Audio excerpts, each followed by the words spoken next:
Yeah, now let's get started with the 2026 January Physics Unit 1 paper. So let's move to the MCQs now. The first question, they are asking which of the following units can only be used for a vector quantity. So if they are talking about a vector quantity, we know here the vector quantity refers to this Newton, which is a force. We know force is a vector quantity. So other than the force, Joule is measured by energy, kg is measured for mass, W is what is measured for power. So by looking at these things, we can pick, okay, our answer is gonna be C. This is the correct answer. Now let's move to the second question.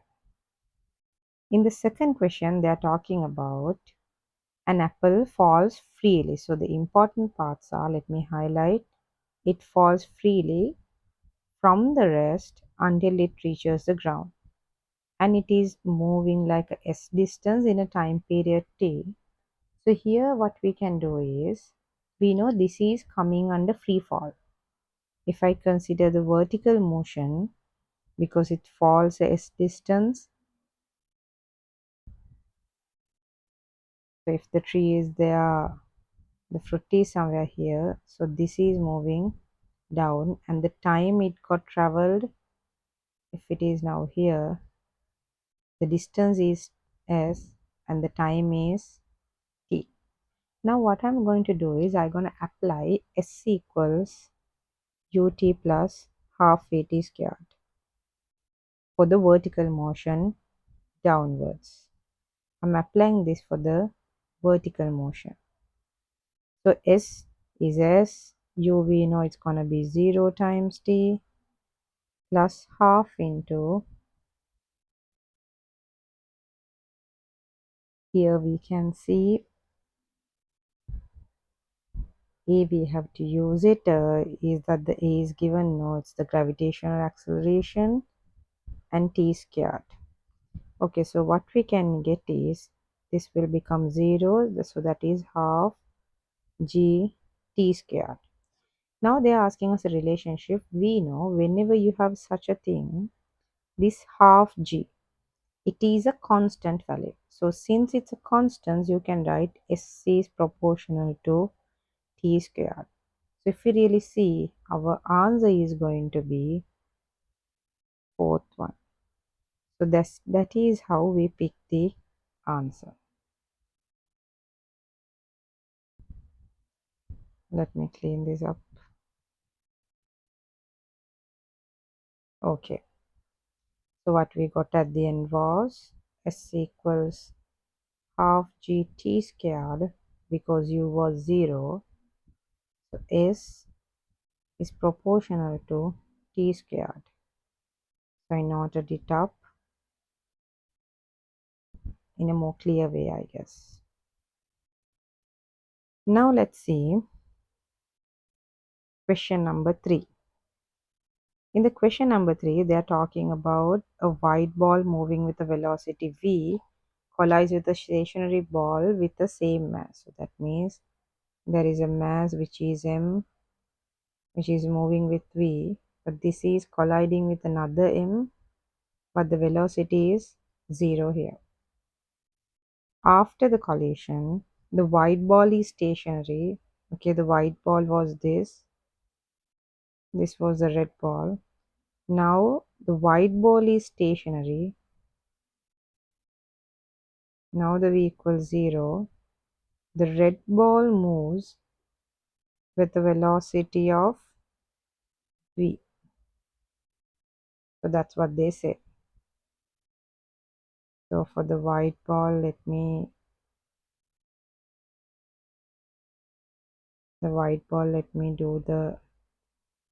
do it with yellow color for now.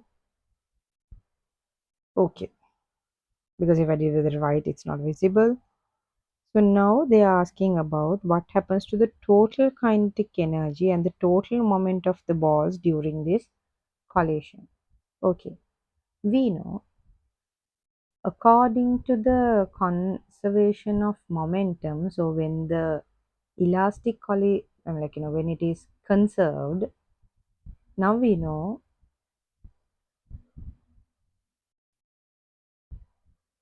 momentum stays the same. So momentum, we can call it momentum is always conserved in collisions, right? So the momentum wise, it stays the same, should be the correct answer. There is only two options that we have by that. And the next one would be, now we have to consider whether this is an elastic collision or not.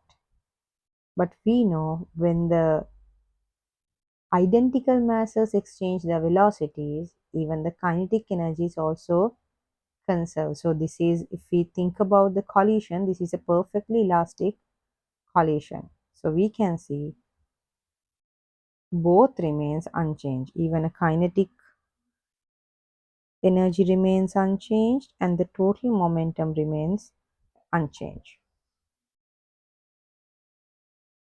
That is what we can get to the answer in this question. Okay. Now let's move to the question number 4. In the question number 4, now they're talking about the toy car which is rolled down the ramp, and they're asking about what is the work done here. Okay, we know work done, how to calculate the work done. Work done would be force times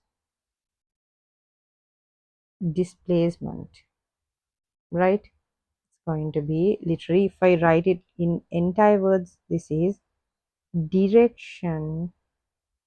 So let me write in the words, force times displacement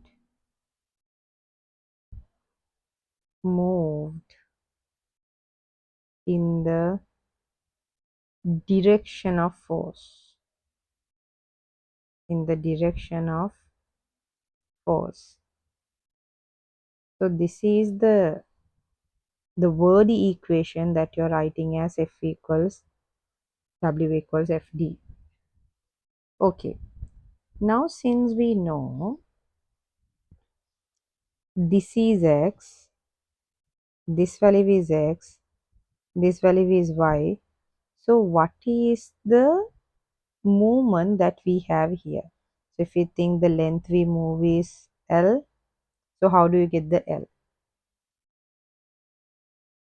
We can actually do, we can write it,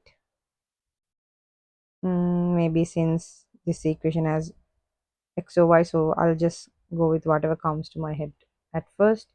So if I go with cos theta equals X divided by L, so L would be X divided by cos theta. At the same way, if I'm going to go with the Y, I can write sin theta equals Y divided by L. So L will be Y divided by sin theta. So I can use either, but here according to the question, the F times, we need the distance, but there is no equation with the Y divided by sin theta, but here X divided by cos theta is here. So we have to go with this as our answer. So this should be X divided by cos theta. So this is the answer.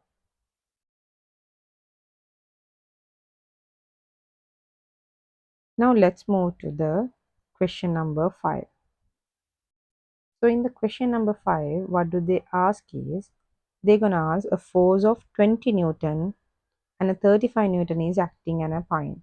The forces act at right angles to each other. They are talking about these are right angles. So now they're asking the magnitude. So getting the magnitude would be very easy now, because we know if it is F1 and F2 and if they share 90 degree in between, the resultant force, if I just represent it with a different color, the resultant force, the R would be F1 squared plus F2 squared and the magnitude wise. And if I need the angle theta, so I can write tan theta will be, with respect to tan theta, it's F2 divided by F1. So theta will be tan inverse F2 divided by F1. So this is just a bit of recall on the theory, but here the angle is not ours, so they're asking just the magnitude. So if we have the magnitude, we can see the only thing where we have the correct answer is gonna be D. D is the correct answer. It's a pretty straightforward question. So if you quickly go through this, here the first MCQ was taken as the vector was the force which is by Newton, and the second one was about free fall, and the third one is about what happens to the momentum and the kinetic energy when a collision happens, and the fourth question was the work done, and the fifth question was to find the resultant. Thank you. I'll see you again with next questions.